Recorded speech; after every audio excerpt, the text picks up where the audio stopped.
Hi guys and welcome back to Milk Mummies. I'm your host Raychel Addo, and today I'm joined by Creanna Dodson, a barrister at Church Court Chambers practising in criminal and family law, a former social worker and children's guardian, and a business owner working at the very heart of safeguarding and care. Creanna's journey spans decades within the justice system, and today she's balancing an incredibly demanding legal career alongside motherhood, navigating pressure, responsibility, and purpose in ways so many of us will recognize.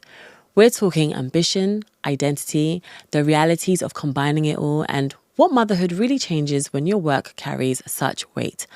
Let's get into it.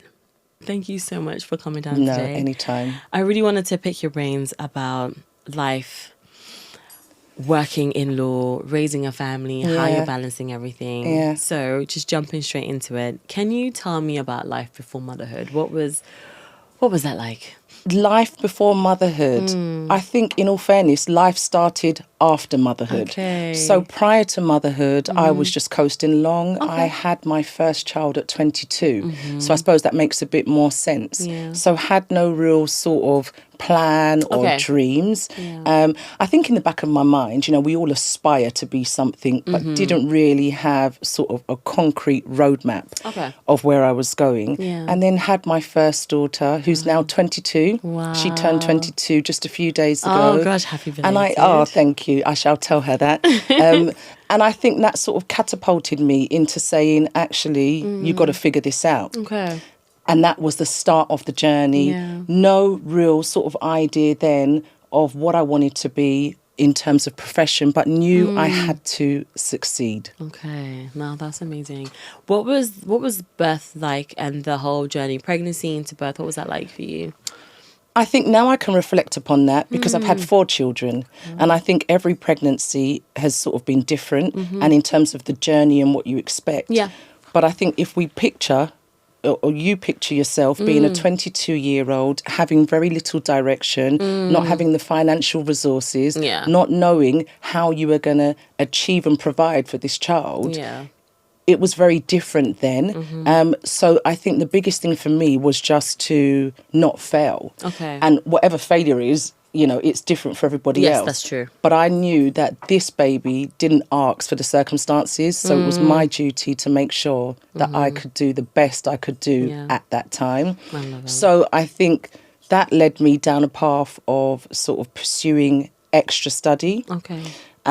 Choosing meaningful careers. So I started off in probation because I knew even back then, in 2004 when Cam was like 10 months old, and there was a few of us that started, and we were all in the same situation, and I'm still friends with those ladies to this day. Amazing.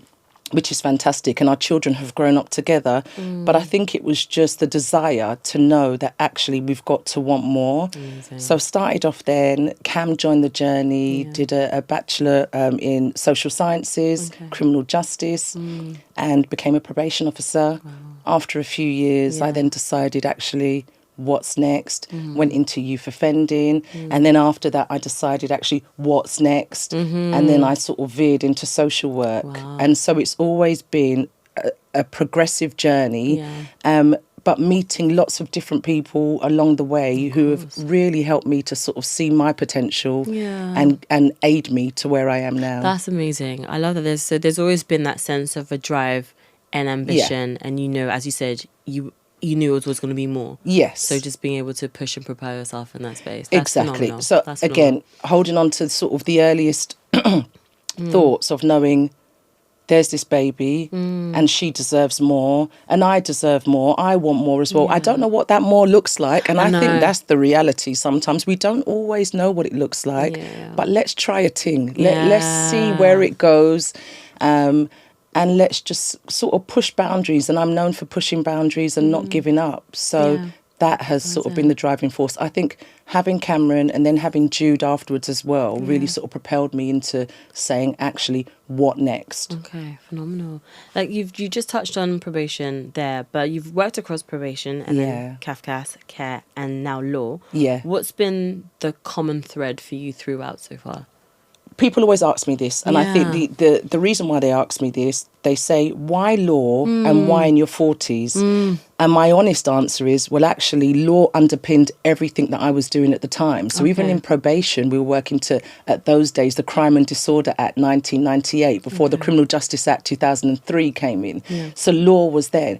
When I went into social work, it was the Children's Act 1989. So it was underpinned in everything that I was doing. Didn't even realise I was applying it at the time. But then one day there was this sort of like, voila, moment, and I was like, well, actually, why not? I saw myself as going into like the second phase of my life. You know, I was turning 40. Some say life begins at 40. That's what they say. That's what they say. And you know what? I was like, why not? I was spending a lot of time in the Caribbean, interestingly. And I'd meet a lot of lawyers, a lot of counsel. And the discussion would be, oh, yes, you know, I trained in London and I'm at Gray's Inn or I'm at Lincoln's Inn and my wife is here at Middle Temple. And then it was like, actually, I could do this.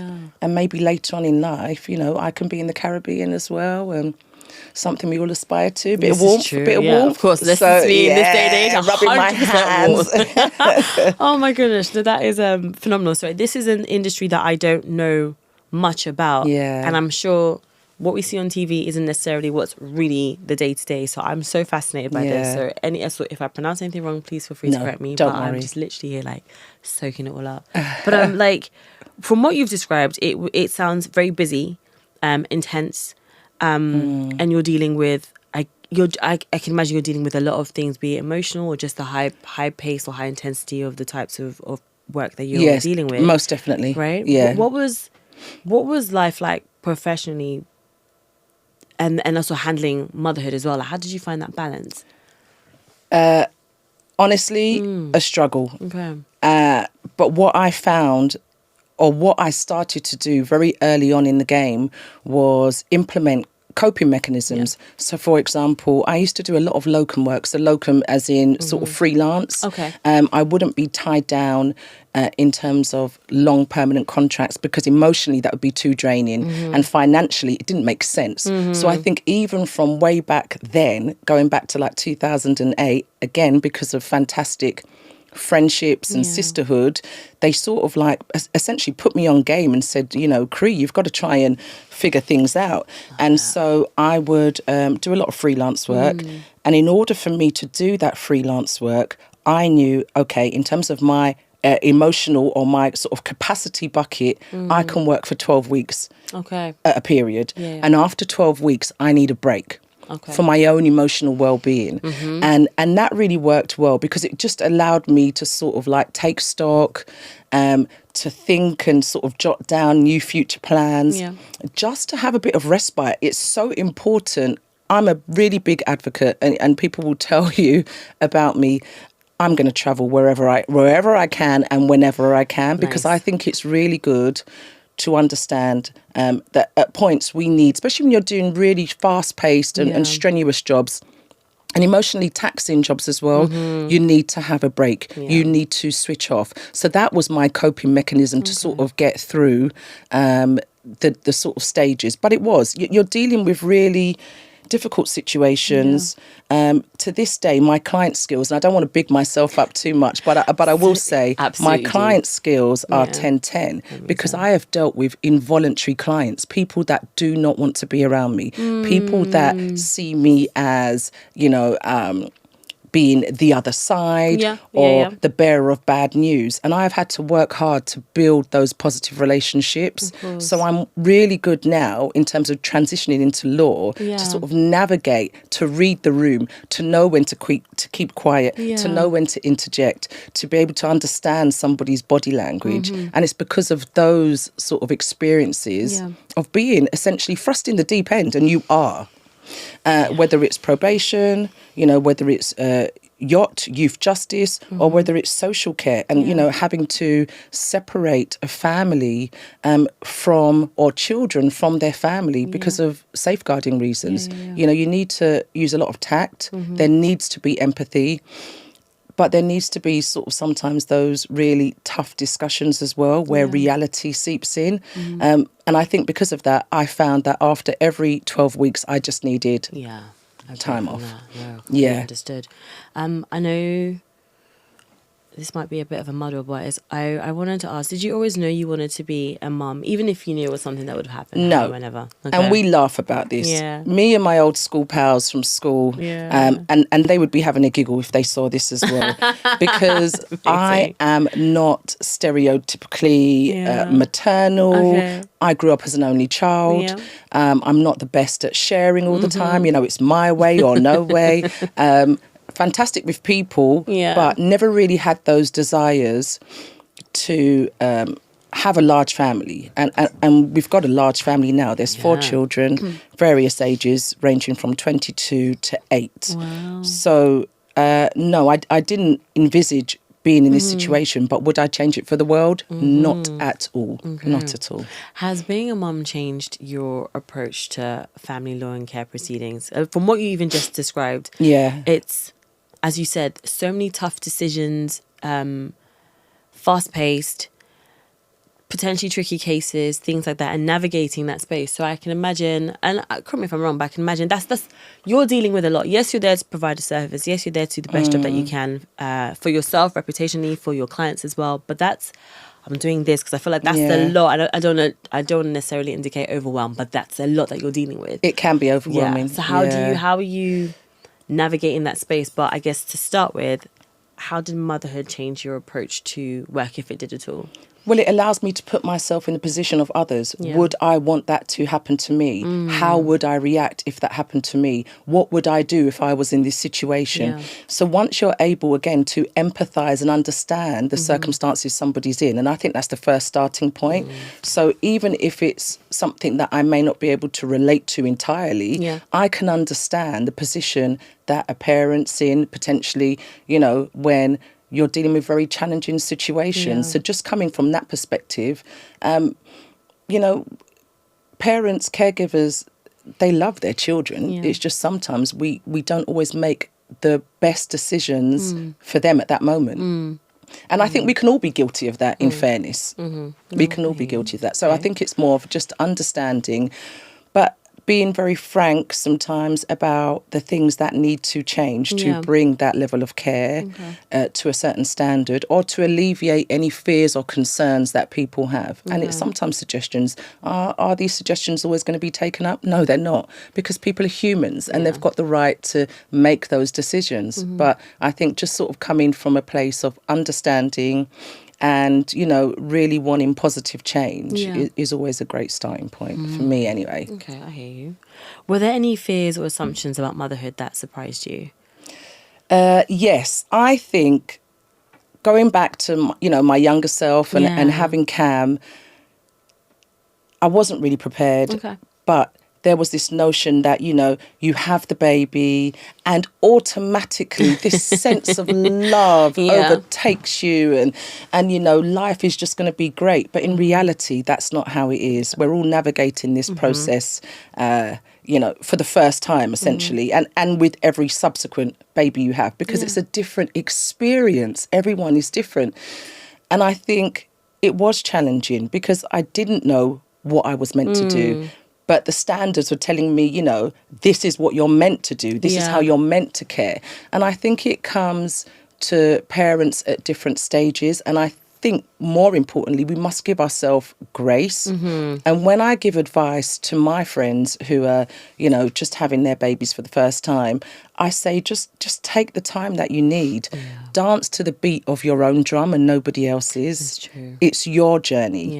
You don't need to follow what the book says. Yes, it can guide you. It can assist you. You want to hear from those who have done it before you. But ultimately, it's your journey. And what's going to work for you, or what works for you, is different from what might work for me. So you find your own little niche and you find your way of doing it. True. You mentioned that you have 4 children and also you just described you really do dance to the beat of your own drum. Yeah. Was there one particular pregnancy or journey that surprised you in any which way? Of the 4 pregnancies? No, all different. One thing actually that still irks me to this day. Okay. I think I should get a grip and move on. But actually, I've never experienced my waters breaking. Okay. Never experienced my waters breaking. I've had 4 natural births, all different births. But I'm not going to go around for the 5th. I can tell you that now. It's never going to happen. Those days are well and truly gone. But I wish I'd experienced that moment that so many women talk about that I just can't relate. You know, you're in the shopping mall and you're walking down the road and all of a sudden there's this big gush and then you know your body's telling you something's going to start. So I haven't experienced that. I see. I wish I could have done, but it is what it is. You know, I'm so thankful that I've had very safe deliveries. You know, giving birth in itself is such a traumatic experience. That's true. And I don't think we talk about how risky it is and the risks that are associated with it and the fact that you can come out the other end with your baby and everything's fine. So I think, you know, I just give thanks, really, that everything has been good. I haven't really enjoyed pregnancy. If we're going to keep it real, I don't enjoy pregnancy. Fair enough. What is it about it that gets you? Do you know what oh gosh, right, should I be saying this? I'm going to say it. Because this is what I say to friends. It feels to me like the movie Aliens. Have you ever watched the movie Aliens with Sigourney Weaver? And if you remember that back in the day, and the alien's inside her belly and she's freaking out, that's what it was feeling like to me. Again, you're not in control. And for somebody like me who's always in control, to not have that ability to control what is happening can sometimes be quite challenging.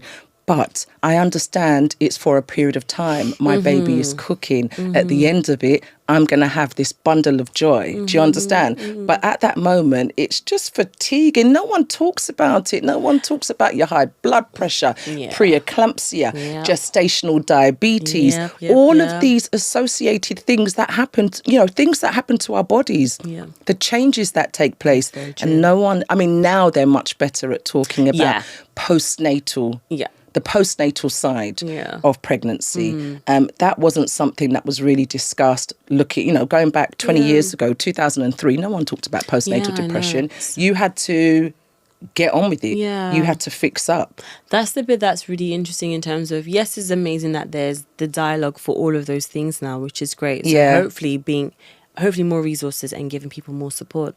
However, I know that wasn't the way that it was before. My mum didn't mention any of these types of things to me. And that's another funny thing. Don't you find that weird? Yeah, we all have really close relationships with our mothers and the women in our families, but they never spoke about these things. At all.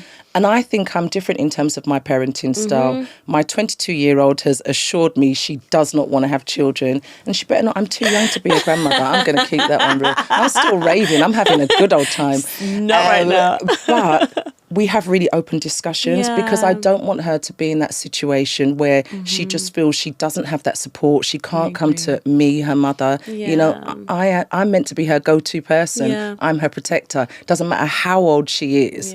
I'm always going to be there for her to sort of guide her. And that's not a criticism of, our parents at all. But I think it was just culturally, it was just not something that you spoke about. No. You found out through sort of trial and error during it. And then maybe you might say something now. Or I think about me and my mum, I might say something and it might jog her memory like, oh yeah, that did happen. My mum's biggest focus was just like, getting you through school, the education, when you're going to start a family, blah, blah, blah, that kinds of stuff. But I think in terms of anything else, and I've definitely said this on this podcast for sure, it's kind of like there was always that idea of everyone's just keeping on.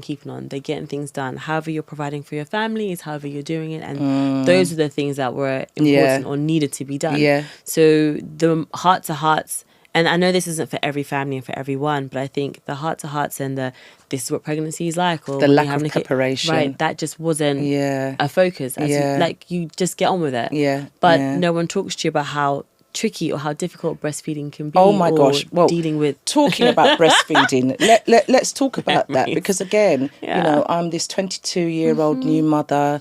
I want to breastfeed my daughter, but even then, there was a booklet. They'd give you this pamphlet back in the days. And I'm saying that back in the days. Yeah. And it was just showing sort of like step by step what you're meant to do and how a baby's meant to latch.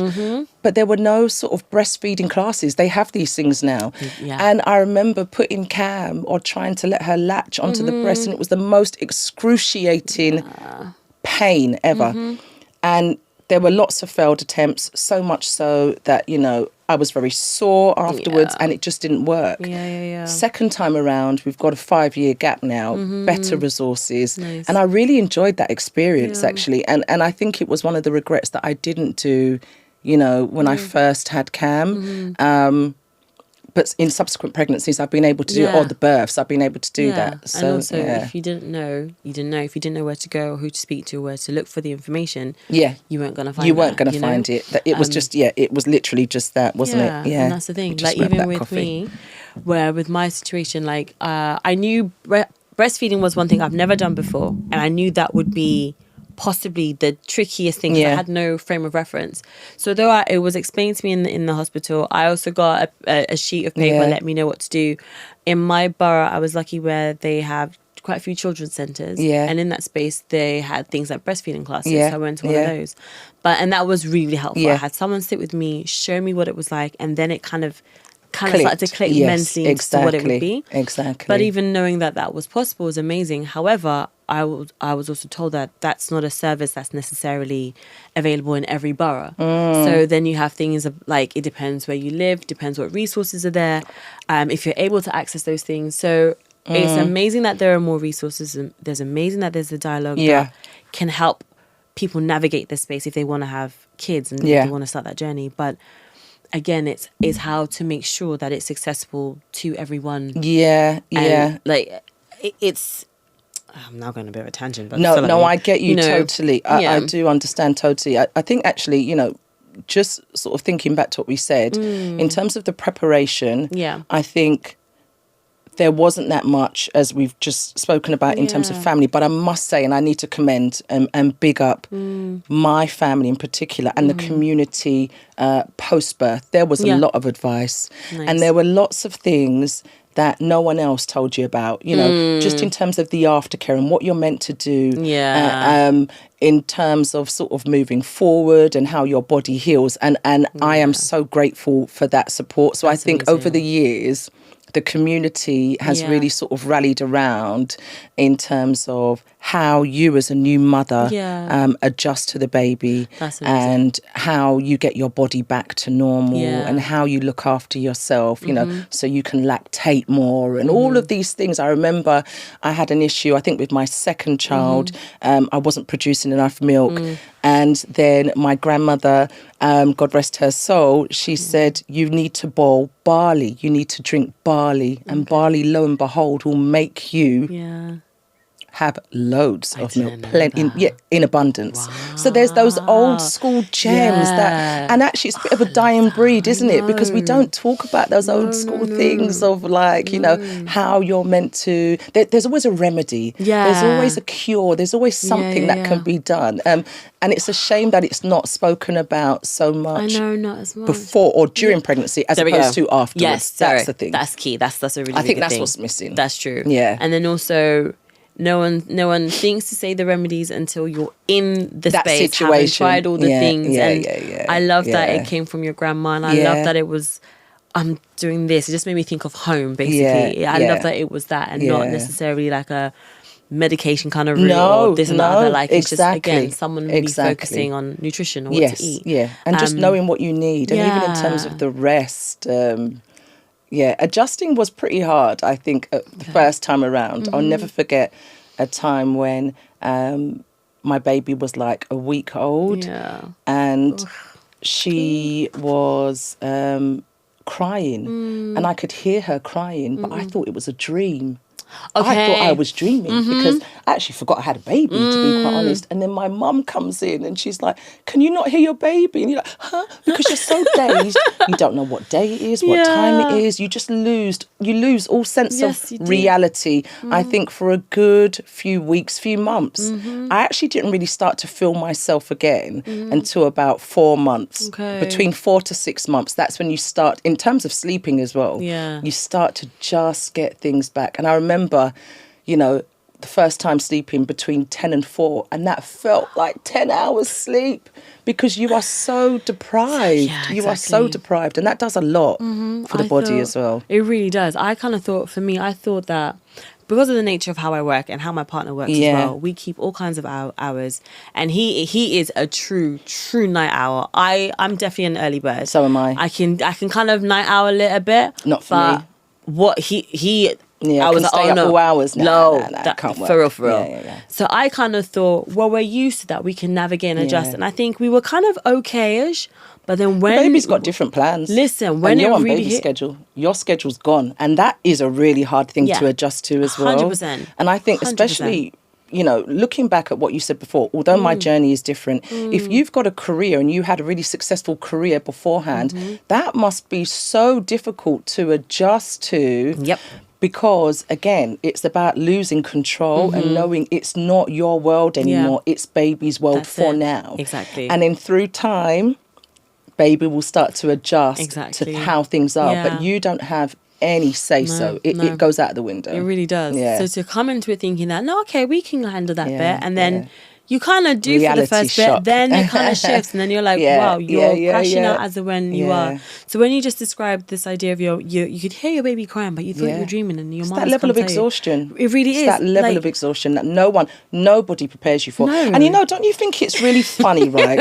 That in the last stages of pregnancy, everyone says to you, oh, make sure you rest. They always say this thing, go and rest, go and rest. You're like, no. And you're full of energy. 100%. For me, Couple of second weeks trimester, before, I you're was full. like going, You're full of energy. Yep. Even just before the birth, Yeah. like 2 weeks before, you Fine. know, nesting. Same. You're there, up and down in the supermarkets, Doing buying all the stuff, doing things. this. And they're like, rest, and you Yeah. don't understand why they say rest. then it happens. Because boy, when that hits you, it's a and that lack of different sleep kind of thing. is a different thing. Yeah. It will humble you very quickly. No, oh my gosh, 100%, 100%.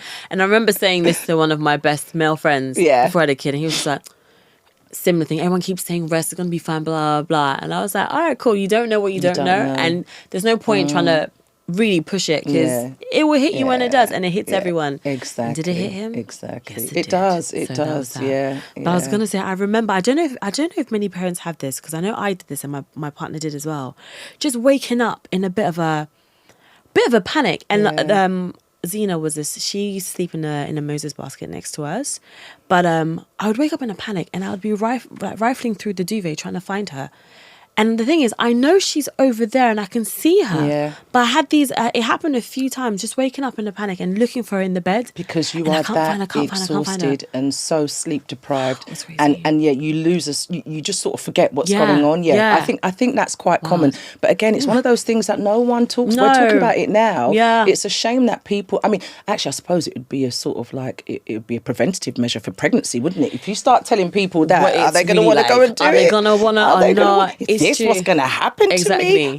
Yeah, I might skip it, but it passes. It really does. It passes. And, you know, luckily, if we've got the great support system, I've had an amazing support Yeah. system. And I think that's really allowed me to sort of jump back on the saddle and sort of get back into what needs to be done. But it is rough. Yeah. It's rough. I wanted to ask you about that. What was your support like, and what is support like for you now, especially with the nature of your work? So I've always had fantastic support. That's awesome. I think even my mother, she understood from a very early stage that I needed respite. Okay. She may not have always agreed with those decisions, but Okay. she was always there on hand to Nice. support me. And so she never obstructed me from having that, you know, week away or that weekend away.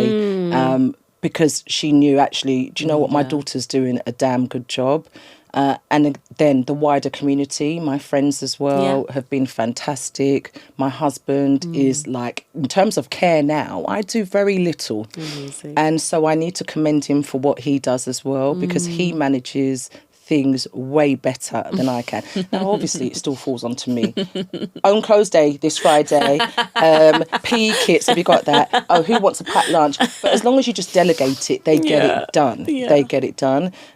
So I could not function without my support system. That's amazing. But I think in terms of that as well, it's the support system and the encouragement and the sisterhood that I've had from my community that I've built over the years that have really allowed me to be where I am now. So I've made some pretty bold decisions in terms of my career. I spoke about, instead of doing permanent work, which was safe, it was stable, but I don't believe in security. And I'm one of those people that know that any moment that rug can be pulled from your feet.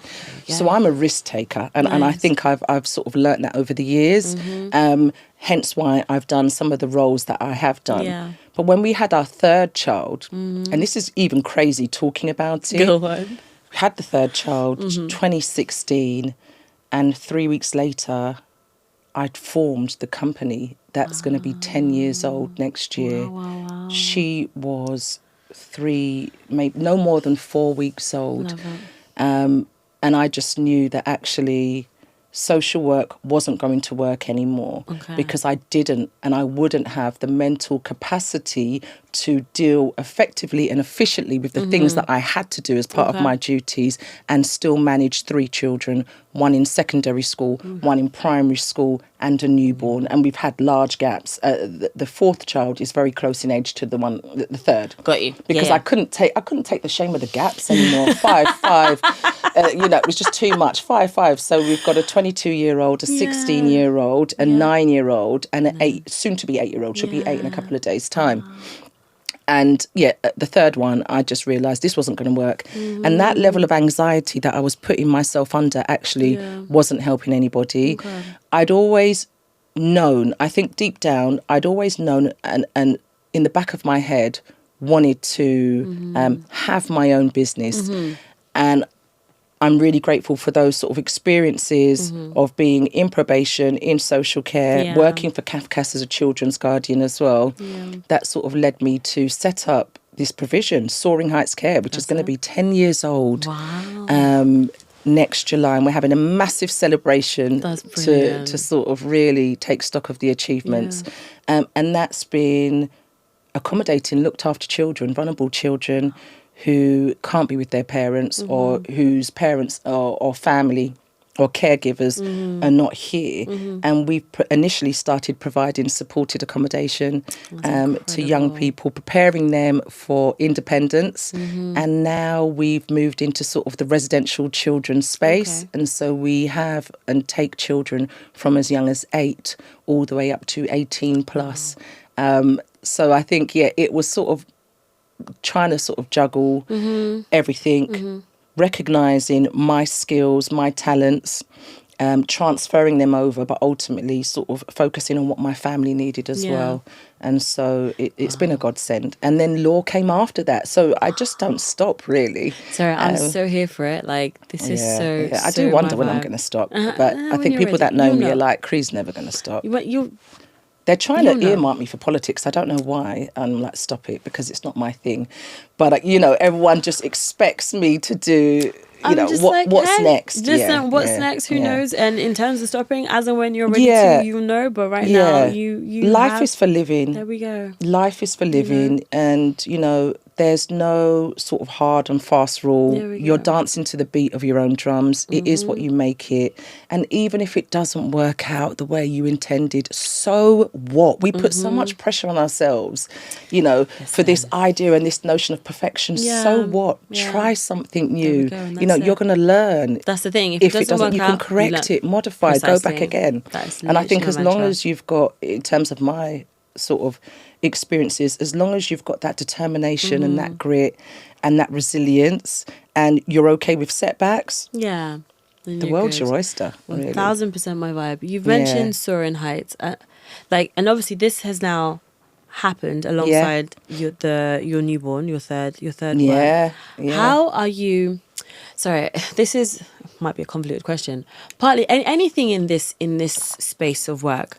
Whenever I think of it, and I think of myself, could I do this? And sometimes I think I had a brief moment of like, could I go into this space, social care, working with children, things like that. I feel like I'm not built for it, because who am I going to be fighting next? Basically, I don't know how you're meant to obviously keep that line, make sure you're providing the best job that you can, not being too emotionally attached to the point where it's detrimental to your job or to who you're providing care to. How are you navigating that space? And with what you've described Soaring Heights to do, like, that is phenomenal work, being able to help young people in such a way. That's bigger, that's a mission, that's bigger than the company, if that makes sense. How are you navigating that whilst also providing love, care, support for your family unit, and not forgetting yourself as well? Yes. Again, I think it goes back to the community, the power of community, the ability to being able to delegate. I know what I can do, but there are limits to what I can do. Yeah. So I cannot start creating this empire and also ensure that I'm cooking and cleaning and doing all of those other things as well. Something has to give, because ultimately I'm one person. Yes. You know, I bleed like everybody else. I feel feelings like everybody else. I think it's just, for me, it's just knowing what needs to be done at that time, where I need to rally in and utilise support from, where I need to delegate to. And these are things that haven't come naturally to me, because, again, it wasn't something that I was sort of like, you know, growing up aspiring to, or I saw it. I saw the leadership in motion. So I could, it wasn't as though I'd experienced it and I observed it. But I think, again, it's trial and error. And then you realise, because at first it's very natural to want to, again, listen to what I said, I like to take control. I think that's so at first you think you can do everything, but then soon you realise you can't. You can't. And if you want longevity, if you want the legacy, you need a team. You need people behind you that share the same goals, that have the same ethos, that, you know, have the same beliefs, and ultimately believe and support you to be able to take this thing forward. So I've been blessed to have people that continually, to this day, champion me, even when I think I can't do this anymore and I have a meltdown. It's not for me. I'm going to give up. And they're like, listen, pull yourself together, love. This is what we need to do, because they understand the vision. So to have that support and for it to be uplifting and not fighting you down, because just imagine if you didn't have that, and you're trying to achieve something but you're being fought at every level, it's really hard to sort of persevere. So I have to give credit where it's due. You see me today, Creanna Dodson, but it's not me that has made, it's not me alone that's made me, you know, sit here before you, or even just be in the position that I am. I have so much gratitude to so many amazing people who have been in my life and are still in my life. And I think they've seen something, they see that spark. To them, they expect it. It's like, what's Cree going to do next? Sometimes I can sort of, you know, be my own worst enemy because of the self-doubts. We all have them. Do you know what I mean? We try to talk ourselves out of things. We think, that's not for me, that's for somebody else. And when you've got the right people beside you that are channeling or championing you and saying, no, you can do this, you've got this. Have you not seen who you are? Giving you those affirmations. I mean, look, the world is your oyster. So I'm really grateful for that, because there are times, and it's natural to feel like that as well. There are times where you just think, Lord, what's going on? Like, I can't do this anymore. But that's normal, isn't it? And actually, just the last part, I think every time you are going through to a different phase and a new level in this journey, you are met with obstacles. And my belief is that you just need to ride through it. Ride through it, dig deep and ride through it, because it's not going to last forever, and you'll have the clarity that you need afterwards in terms of what decision you need to make. And that's true. That's been the sort of force behind everything. That's phenomenal. And it's great to hear what the team is like, what they're about, and how they hold you up as well, which is essential. And make me accountable. Oh my gosh, let me tell you, everybody from home life, my children humble me real quick. I'm already getting it. My daughter's 3. You know what though? That's what keeps you grounded. You know, because I'm not in that space yet where everyone just says yes, And that's but it could get there. Do you understand? And I don't think I'd want that. I need people to pull me up and say, hold on a minute, Cree, this is not right. That's not you. Actually, have you considered another perspective? I need that because that's how I'm going to develop and grow as well. So I love that. I'm not offended by it. I need that. And I trust those that are around me to give me the right advice as well, because I know they've got my best interests at heart. Do you know what I mean? So it's good to have that. I hear that. Yeah. What does a good week look like for you? A good week? Yeah. Well, let me tell you this. No week is the same. There's no week that's the same. Good, yeah. I can't tell you what a good week looks. Well, I suppose a good week is not having major crisis. Okay. There's always going to be, some blips down the road. Yeah. But a good week is things just doing what they're meant to do. Okay. And by that, in terms of the children's home, I mean the managers feeling supported, the children being safe, us ensuring that we follow all the correct protocols and just making the business run. Yeah. A good week in law, I suppose, is going to be, doing the best I can do for the clients that I work with, fighting the good fight, making sure I do or stick to timetables, making sure I'm there and I show up, making sure I communicate effectively. That's a good week. And ultimately getting the best results. Like, let's not forget that part. That's always the icing. It's always the icing on the cake. Yeah. Family, a good week is just us being safe and healthy. It's, you just realise what's important. A good week is just getting by. Every week is different and every week throws up new challenges, but we navigate that because that's life. That's true. Life. I think if every week was the same, that would be a bit like, for me anyway. Not for me, same.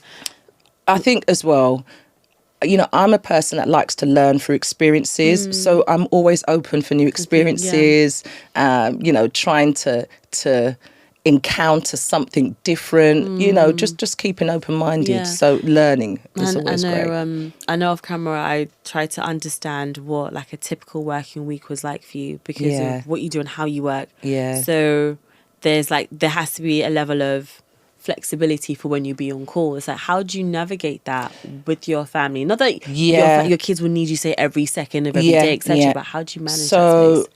It's not uncommon for me to send an email, and I'm not advocating for anyone to do this. Let me just tell you that now. But it works for me. Yeah, it's not uncommon for me to send an email at 4 o'clock in the morning. By the way, I'm an early bird.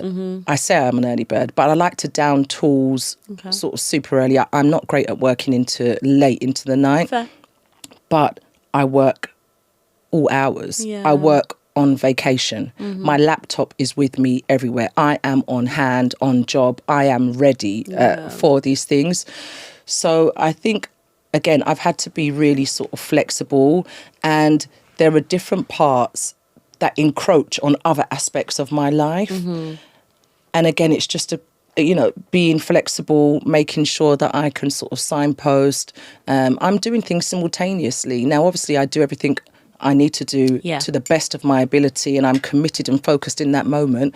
But there could be a group conference call that needs to take place at 8 o'clock with the managers from the business, or we may be going to view a new property that we want to purchase, or it could be that, I have to write a basis of plea for a client in a criminal matter, or a position statement in a family matter, or I may need to be a nativity play, or I may need to do a monitoring visit as a parent governor for the school. So I've got so many different hats still to this day. And then I need to spend time with like my husband and, just chilling out. But it's nonstop. I work constantly, but that works for me because that's part of who I am. I've always been that person. A lot of my friends still call me Speedy.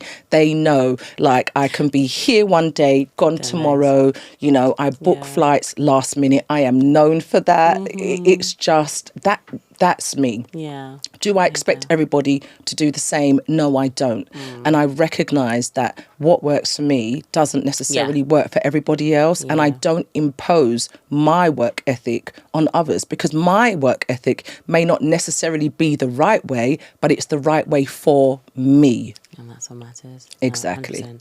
Do you ever deal with or have mum guilt, and like how do you manage that? No.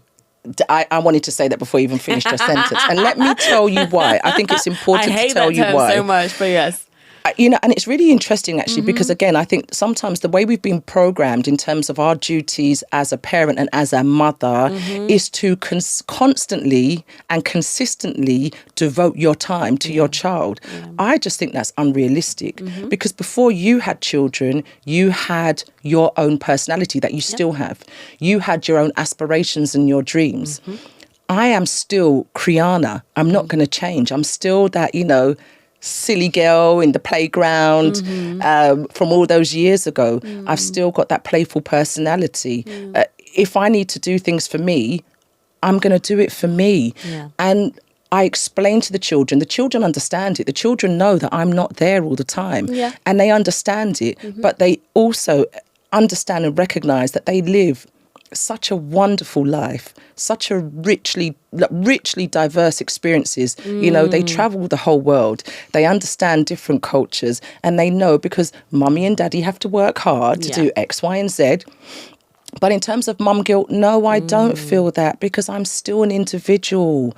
And what I've realised, and it's really weird, because I've got such a big daughter, a 22-year-old, I'm now actually seeing and understanding this. Like when you'd hear parents say before, oh, you're always with your kids, and then one day they get up and they flee the nest and they leave, and you don't know what to do with yourself. It happens. There are times, I'm telling you, I can forget I've got the 22-year-old, because she's her last year of university. She's ironically doing a law degree, may follow in mummy's footsteps. Cam, let's see.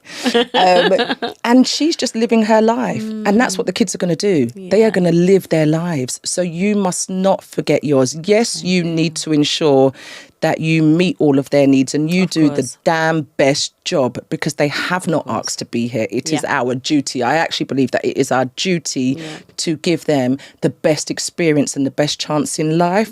But you have to still do what you want to do. Time waits for no man. Life is very short. You need to do what makes you happy. And so I don't feel that mum guilt. And I think, I don't know. I don't want to make assumptions. It appears as though sometimes some women may struggle with that, and that notion and need to consistently be on hand and be, the chaperone, the baker, the cleaner, everything, the tutor, all in one. And I just think that can wear you out. If you love that and that's what makes you happy, I'm not going to criticise you, because actually that really, that's what some people are just destined to do. That's their calling. But it's not for me. No, I hear you, for sure. It's not for me. I mean, I need to have that time where I can still be me, where I can still do things that interest me, where I can still, travel, have that respite, just have that time where I can just reflect, understand what I need to do, strategize, and go again. For sure. And it's kind of like, I think if ever, I don't think I've experienced mum guilt per se, but there's definitely, if ever there's anything sort of leaning towards that, I then understand I need to better manage my time, or better organize this. I know I need to put things in place to ensure whatever I need to deliver for my child, I can and I do. For myself, I can and I do. And then with my partner and all that kinds of stuff. So I think if ever there's elements of that, it's definitely understanding how to better balance. So it's almost like a check for me in that regard, rather than like... I think the balancing is crucial, but you need to understand as well, sometimes you may make mistakes. And you must give yourself that grace. 100%. It's not uncommon to have clashing things in the diary, or clashes in the diary, or realising you can't make that play today. But you know what? I can't make it, but your big sister or your big brother can go on, on behalf of us, or dad can be there, or, grandparents, so on and so forth. They can do that. It goes back to that point of delegating and understanding as well. I am one person. I'm living a very, very busy life. I cannot do everything. And I have those frank discussions with my kids, and they understand, That's awesome. There's a lot of love in my house. They're very happy children. So that in itself is enough for me. Like, I'm like, okay, job's done. Yeah, we did good. We didn't have a plan, but it's worked out okay. It's worked out all right. What's something people don't see behind, like, the polished professional exterior, or the fact that you're delivering the things that you do, achieving the goals? What is something that people don't see? The chaos of life. It's madness. It's madness. It's the realities. Everyone always sees the finished, the polished article, but they don't see the chaos. As I just said, those clashes. When things don't go according to plan, trying to ensure that every child is where they need to be, trying to ensure that you've identified everything that needs to be done. It is chaotic, but it's a manageable chaos. Got you. And I understand that for me, again, some people don't like that. Yeah, be careful. Right? Some people don't like that, and they need more structure. And kudos to them. And it goes back to what works for everybody else. Yeah. But it's chaotic. It's mad. It's mad. But it's the reality, and I think it's just, it works for us, and we get the job done. There we go. What's the biggest lesson motherhood has taught you? Motherhood can humble you real quick, right? Yes. And I think for me, it's that actually you may not always get it right the first time, but it's okay. You can learn from those mistakes. Okay. It's okay to make mistakes. But also that you need to adapt. You need to compromise. You need to... Again, when we're talking about, babies and the care that babies require, especially in those early stages, that it's not your schedule anymore. And that it's okay to lose a bit of that power, to lose a bit of that control. It's okay. It's all right. So I think that's the sort of biggest lesson. It slows me down. It slows you down in general. Yeah. Because, you're a busybody, you're up and down, you're in control, you're doing all these things, and all of a sudden, whoop, slowed right down. Nope. But it's only for a time. Yeah, exactly. What advice would you give to mums entering demanding professions? It's not going to be easy. You need to be able to, at some points, make sacrifices. You may need to disappoint people along the way, but it's worth it. It's worth it. And whatever challenges you face, as long as you have your community, as long as you have that support network, anything is possible. It is achievable. Again, I would say dance to the beat of your own drum. Don't follow the outside noise. Everyone's always got an opinion on what you should do. You know who you are, or you're soon going to figure out who you are through this journey of motherhood. Follow your instincts. Follow your gut. It doesn't lie. You'll figure it out. Couldn't agree more. And I love that you said that throughout this conversation. Dance to the beat of your own drum has just been something you've just said throughout. And I love that as a reminder for myself in general. And just as a reminder for people to know that that's literally what it is. As you said, other opinions, other thoughts, etc. They can come in and do all the things, but if you're following your gut and your instincts, you're going to be okay. It's your journey, and every journey is individual. Every journey is going to be different. And as long as you understand what your goals are, what your aspirations are, what you envisage your future to look like, you'll sort of navigate it in the way that works for you and your family. For sure. If you could speak to your pre-mum self. Oh my gosh. Let me take another swig of coffee now. What would you tell her? Chill out and relax. Okay, life is going to life, but it's going to be okay. All right.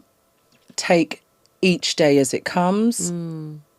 Look, have goals, be ambitious, but understand that this journey of life can lead you down many different paths. Be open to change. Let's go on. Welcome the change. accept it, and know that it's going to be okay. That's a nice one, actually. But chill out. I think I have been a little bit uptight along the way as well. Chill out. Okay. Like, because when you're not chilled and when you're always so focused, you miss out on so many opportunities and experiences. It's true. Think of all those moments you've had when you haven't planned something and you've just gone off the whim and it's just been like the greatest thing. Oh my gosh, how did that? Live. It's okay. It's all right. Yeah. Great advice. Okay, cool. Well, right now, to wrap up, we're going to do some quick fire. Oh, gosh. Quick fire stuff. I say this and I start stumbling with my words. So, okay, just to warn you. You ready? Yeah, let's go. I already know the answer to the first one, but early mornings or late nights? Early mornings? Come on. Done. Yes. Courtroom or quiet admin day? Oh, courtroom. Okay. Yeah. Vibe. With a hint of quiet admin day. Okay. I do need a bit of, I do like space and I do like quiet at times. But yeah, I'm a busybody. There we go. Up and down. There we go. Coffee or tea? Coffee. Thought so. One word to describe motherhood. Oh, one word to describe motherhood. Adventure. Oh, nice. Okay. Adventurous. Yeah. Adventurous. That's a great one. Yeah. One word to describe your career. Oh, one word. I was going to say a few then. You can say a few. Well, it's been a journey. Yeah. That's what I would have said. It's been a journey. But one word to describe my career, I suppose, grateful. Okay. Yeah, I'm really grateful for the position that I'm in because, looking back to the 22-year-old, I never thought that I would be here. Yeah, wow. So my heart is full of gratitude. Yeah. That's beautiful. What fills your cup when it's empty? What fills my cup? Mm-hmm. Peace. Nice. And the joy of like being around my family. Mm-hmm. Sometimes I'm at home. Mm-hmm. Again, I can go off on a tangent. Sometimes I'm at home and the house is just full up of so much noise. Mm-hmm. But I look around and the kids are so happy and there's that banter and that, and I'm just like, oh my gosh. Or I'll look at my husband and say, we've done it. And actually the phrase is, we've made it. Because they are happy. Yeah. They're thriving. And given where we've come from as well, it's a bit like, whoa, we didn't think we'd be here. And it's just that, they're going to be all right. That's amazing. And your job is done. Oh, love it. Your job is done. That is great. Something that always makes you laugh. Oh, people always make me laugh. Literally, in every sense of the world. Literally. I love people watching is one of my favourite things to do. Not do you just do that? the work. I do that. The best thing. I do that. You can't do that in New York. Be careful. If you start staring at people in New York, I've learnt this the hard way, you will be cursed out. Really? It's not a staring place. Okay, fair in enough. London, you can do it a bit more. Yeah. But I love just sitting down and just people. looking Just at going about their people. business. And don't you just love those random conversations with strangers, like a bus stop? Yeah. Or at the underground. And They're the best. Like, you get gems. You when really you're do. just still in those moments. No, So, genuinely. engaging with people, interactions, I still love it to this day. Cool. I haven't done that in New York yet. I love New York. You need to, but be careful. But, you will be cursed. There will be expletives. Yeah. You're going to find out. You're gonna learn. I'm not going to say the other thing, but you're going to mess around and find out. Okay. Get you. Noted. One thing you're proud of, but don't say enough. Oh, I think my achievements. I don't talk about it enough. I'm from a place where you play things down, where you're taught to be humble. You're taught not to brag.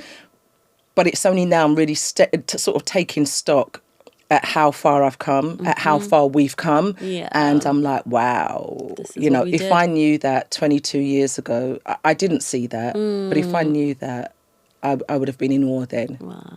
Yeah. That's brilliant. And also that whole thing, I get it, humble and, I get that, I really do. But at the same time, I'm like, well, if you don't say these things, then people who are looking up to you or want to go down these roads won't know how to do it or how to get there. I think it's really important for me now, really specifically to talk to younger mothers who may be coming up, in the same position that I was 2 decades ago, and to sort of give them hope. As long as you work hard, as long as you stay focused, as long as you surround yourself with the right people, anything is possible. Do not see having your children young as a deterrent. Yeah. Do not see it as a setback. They can join you on this journey, and it's even sweeter, like literally. So that would be something that I'd really like to share, because I didn't know what the future held for me all those years then. And, you know, if I'd known that I'd be where I am today now, I would have chilled out a bit more as well. As you said. Yeah. Your ideal day off looks like... Oh, my gosh. Well, I suppose the right thing to say would be going to a spa or, you know, just chilling at home. My ideal day, listen, I can get to any part of the world in a few hours. So jumping on a plane somewhere, chilling out, meeting a pal. You know, I went to Miami last week to the Brandy and Monica love concert. it. How was it? Just it was amazing, because again, you need to live, and it was very impromptu. Love her. A friend met me. She's in New York. She flew down to Miami. Yeah. I flew from here, and we had the best weekend. So it wasn't a day, but it was just awesome. Just to, you know what, let's live, let's see the greats whilst they're here. Let's enjoy and appreciate. So that was good. But an ideal day for me, because I'm always doing something.